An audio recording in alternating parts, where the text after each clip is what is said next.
assuming nobody's live, are they? No, is that convenient for everyone? I don't want to rush into it if everybody's not happy.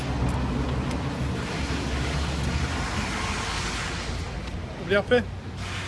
Okay, my name's Martin Tate. I'm the Senior Investigating Officer for this investigation for Operation Clover. This has been a lengthy and complex investigation by South Yorkshire Police, Rotherham Borough Council and the Crown Prosecution Service. It's been an investigation that's lasted over 3 years into offences dating back nearly 2 decades. These were horrific crimes. We're talking about the sexual abuse and rape of children. Let's be clear, these victims were just 13 years old. I cannot put into words how the victims have suffered as a result of this abuse. But I'm so grateful that these brave women have chosen to put their trust in us and given evidence in a court of law, resulting in these convictions of 8 very, very dangerous sexual offenders. We will continue to support all victims of crime. I would urge any victims of sexual abuse to come forward, tell someone, contact the police or the agencies involved.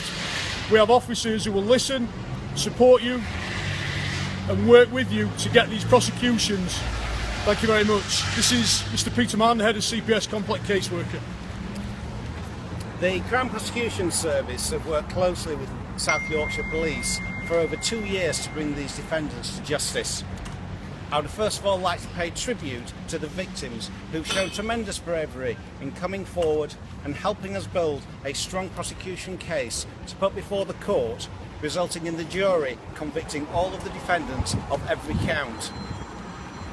In contrast to the courage and strength of the victims, these men's actions are utterly abhorrent.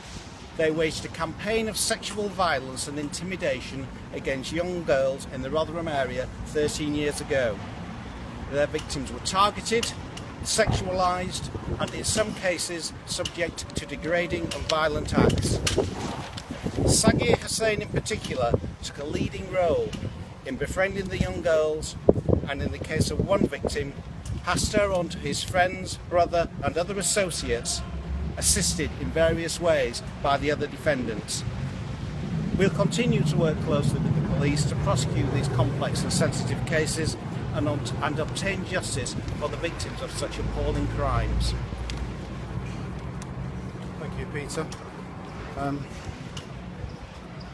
This is Rotherham today, where you are more likely to be prosecuted if you exploit children, if you seek sexual gratification from children and young people.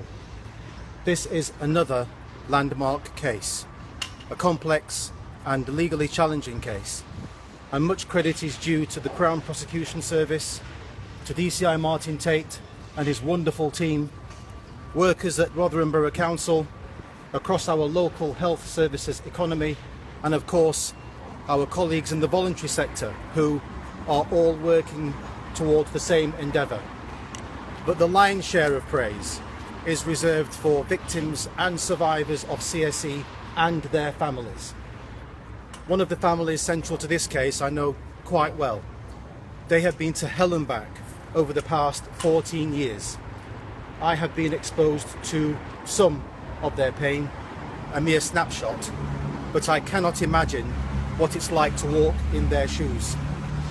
This family exemplify why we must redouble efforts across all our communities in tackling CSE as a national threat.